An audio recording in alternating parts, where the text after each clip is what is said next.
কে কে ওখানে?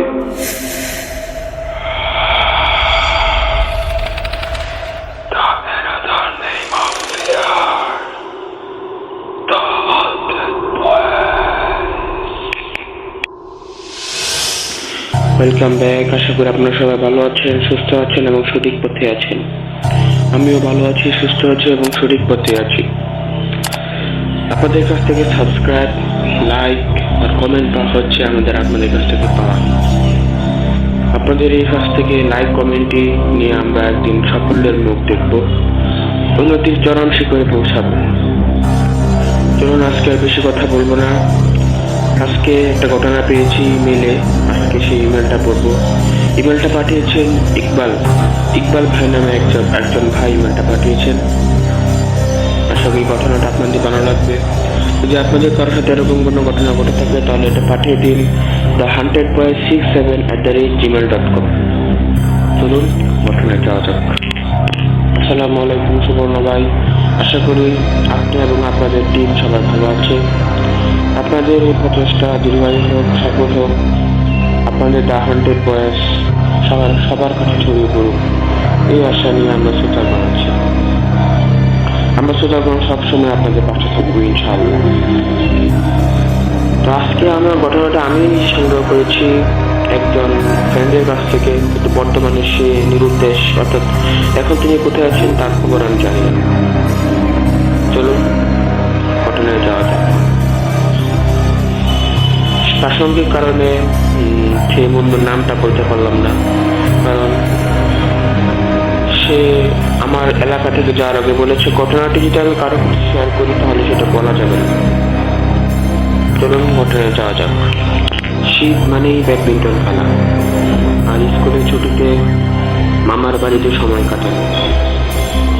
তুমি সবার মতো আমিও গত ছুটি গিয়েছিলাম মামার বাড়িতে, কিন্তু আমার সাথে যে লোমহর্ষক ঘটনাটি ঘটে তার চিত্রগুলো ভাবলে দিনের বেলাতেও করে একা থাকতে ভয় পাই।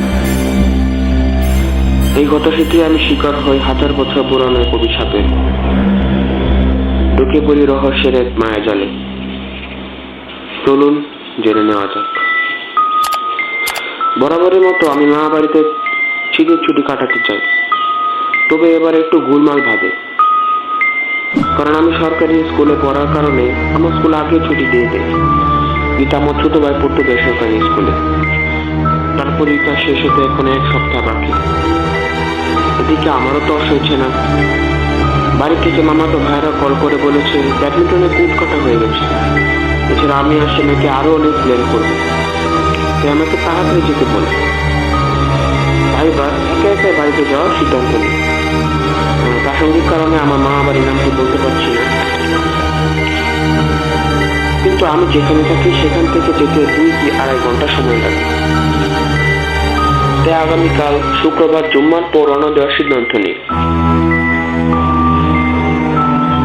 জুম্মার পর বাসা যাওয়ার সময় হঠাৎ এক ভিক্ষুক আমার হাত ধরল আর বলল, কখনো একা একা রাতে বের হবি না, তোর সামনে মহাবিপদ, প্রিয় মানুষের ছলনায় পড়বি না। আমি কিছু বুঝতে পারি না, ভাবি হয়তো পাগল কি বলে আর না বলে। তারপর জুম্মার পর খাওয়া দাওয়া শেষে রওনা দিই।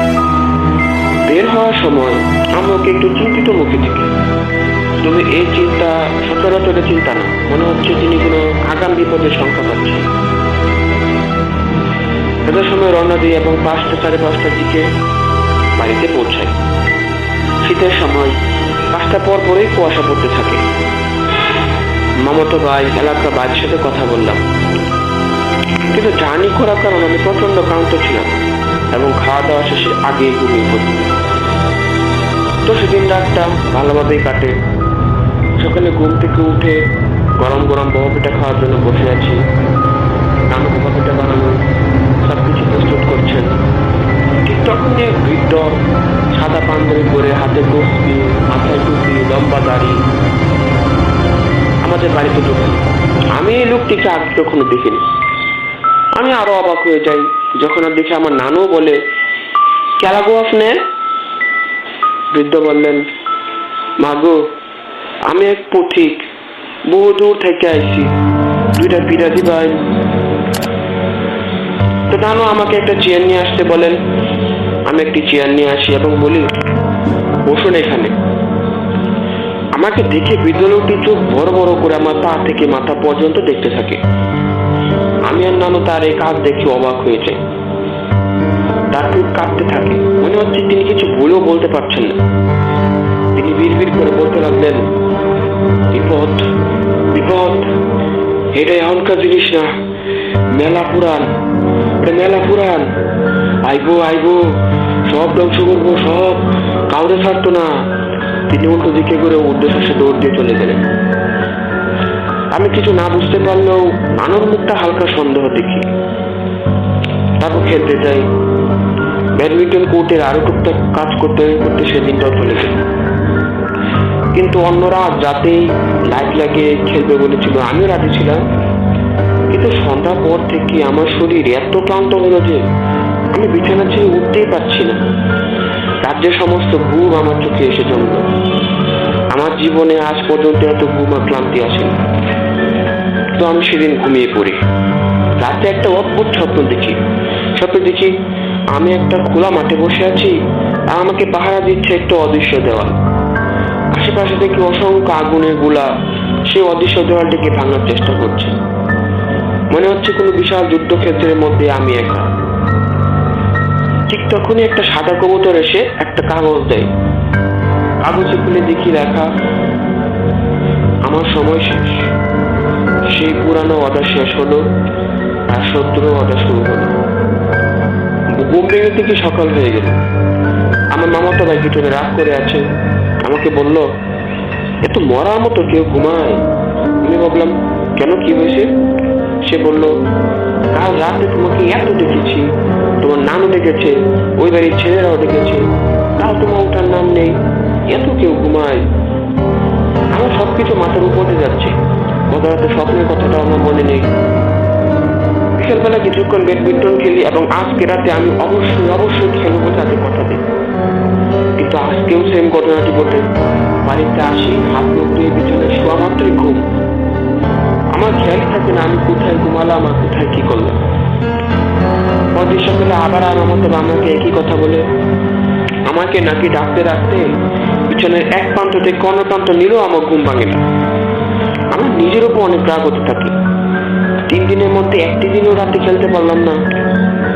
আজকে ভাবি যে সন্ধ্যার পর আর বাড়িতে আসবো না, মাঠের পাশে বসে কোনো এক জায়গায় মোবাইল টিপে থাকবো, তাহলে তো ঘুম ধরবে না। এবং আমি সেটাই করি। লিসেনার্স, ঘটনা বাকি অংশটুকু যদি জানতে চান কি ঘটেছিল ইকবাল ভাইয়ের সাথে অথবা ইকবাল ভাইয়ের বন্ধুর সাথে, তাহলে চ্যানেলটিকে সাবস্ক্রাইব করুন এবং পরবর্তী পার্টের জন্য অপেক্ষা করুন। আমরা অতি শীঘ্রই ঘটনা বাকি অংশটুকু নিয়ে আসবো। সেই পর্যন্ত সবাই ভালো থাকুন, সুস্থ থাকুন, সঠিক পথে থাকুন এবং মোস্ট ইম্পর্টেন্টলি দ্য হান্টেড বয়েসের সাথে থাকুন। যদি আপনাদের কারোর সাথে এরকম কোনো ঘটনা ঘটে থাকে তাহলে সেটা পাঠিয়ে দিন thehuntedboys67@gmail.com। এই পর্যন্ত বিদায় নিচ্ছি। দেখা হবে পরবর্তী কোনো ঘটনায়।